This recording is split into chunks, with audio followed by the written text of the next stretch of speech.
suis Frédéric Gagnon, je suis professeur au département de sciences politiques à l'Université du Québec à Montréal. Je dirige aussi l'Observatoire sur les États-Unis de la chaire Raoul Dandurand en études stratégiques et diplomatiques à la même université.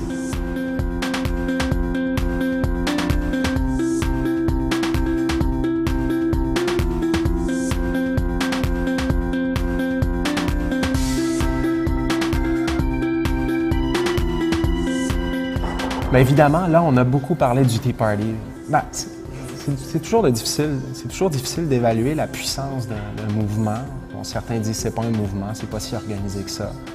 Ce sont des groupuscules, des petits groupes ici et là qui ont des pages sur Internet, qui ont lancé des sites sur Internet, mais derrière ce site, il n'y a pas grand-chose. Donc, des petits groupuscules, c'est pas si organisé que ça.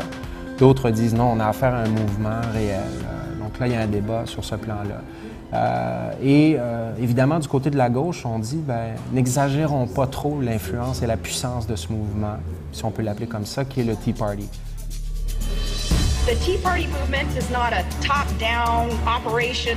It's a ground-up call to action that is forcing both parties to change the way that they're doing business, and that's beautiful. Évidemment, les médias en parlent beaucoup parce que ça attire l'attention. On sait que ça fait vendre les copies, que de dire, ben, il y a un partisan du Tea Party qui aujourd'hui s'est rendu à une assemblée avec une affiche de Barack Obama sur laquelle on pouvait voir la moustache hitlérienne. Évidemment, les médias raffolent de ce genre d'histoire.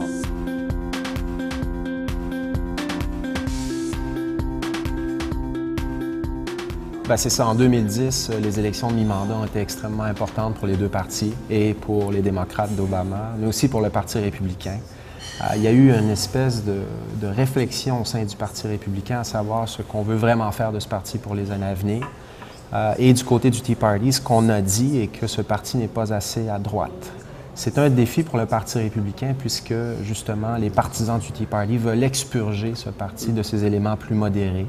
Et on a vu des républicains perdre des courses lors des élections primaires, qui sont des élections qui précèdent l'élection générale finalement et qui permettent de déterminer qui est le ou la candidate du Parti républicain justement qui se présentera à l'élection générale. Donc plusieurs chouchous du Tea Party ont remporté ces primaires et ont remporté des élections lors des élections de mi-mandat à la Chambre des représentants et au Sénat. À la Chambre, ils sont une trentaine, donc depuis l'élection de 2010. Au sein du Parti républicain, puisqu'ils font quand même caucus avec les républicains, mais ils exigent certaines choses de la part des républicains. Ils exigent que le président de la Chambre, John Boehner, et le Parti républicain ne fassent pas de cadeaux à Barack Obama. Donc, sur la question de la réforme de l'assurance maladie, on a dit du côté du Tea Party qu'on veut l'abroger, cette réforme qui a été proposée par Obama. On veut aussi que le Parti républicain propose des budgets, en fait, qui ne soient pas déficitaires. On veut lutter contre les déficits du gouvernement fédéral et, ultimement, on veut lutter contre la dette publique. Et les partisans du Tea Party exigent aussi des réductions d'impôts. Et là, ben, je dirais que ce qui est un peu contradictoire dans tout ça, c'est qu'on demande à la fois des coupures d'impôts, mais aussi que le budget soit équilibré. Donc, est-ce qu'on peut atteindre cela? C'est une question qu'on devrait poser, je dirais, aux partisans du Tea Party.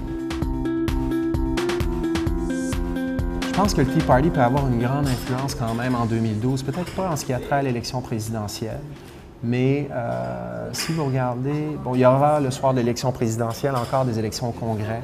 Les 435 sièges de la Chambre seront à pourvoir, un tiers des sièges du Sénat et d'autres élections dont on ne parlera pas aujourd'hui. Mais concentrons-nous sur les élections au Congrès.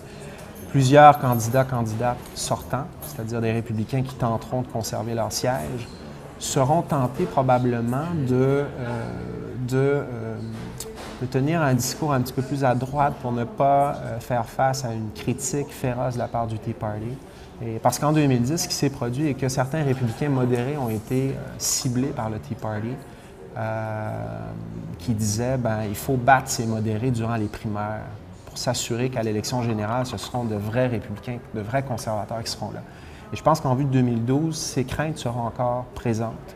Et plusieurs modérés seront tentés justement de tenir un discours un peu plus à droite pour ne pas faire l'objet être la cible justement du Tea Party lors des primaires républicaines. Et je dirais que d'ici 2012, cela pose un défi important pour le Parti républicain qui est déchiré entre ces différents courants de pensée et devra peut-être tenir un discours un peu plus à droite. Et ça devient un défi pour Obama parce que les républicains de la Chambre seront encore moins tentés de négocier avec lui. Parce que négocier avec Obama aux yeux du Tea Party, on sait ce que ça veut dire. Eux, ils ne veulent pas négocier du tout. Et c'est un signe de faiblesse et c'est un signe que vous êtes justement pas un vrai conservateur. Donc, ça a été difficile pour Obama en 2010, depuis le début de sa présidence, mais en même temps, on se cherche beaucoup du côté des républicains et les sondages illustrent que plusieurs Américains n'ont pas le sentiment que ce parti est encore peut-être celui qui devrait occuper la Maison-Blanche après 2012. Mais on verra. Il y a encore une longue année, encore plusieurs mois encore avant cette élection de 2012. Et personne ne connaissait, je dis souvent ça, personne ne connaissait Obama avant 2004 et son fameux discours à la Convention nationale du Parti démocrate. Il y a encore, pas 4 ans pour les républicains, mais il y a encore plusieurs mois qui permettront peut-être aux républicains de trouver un candidat de la trempe de ce démocrate qui dirige le pays en ce moment.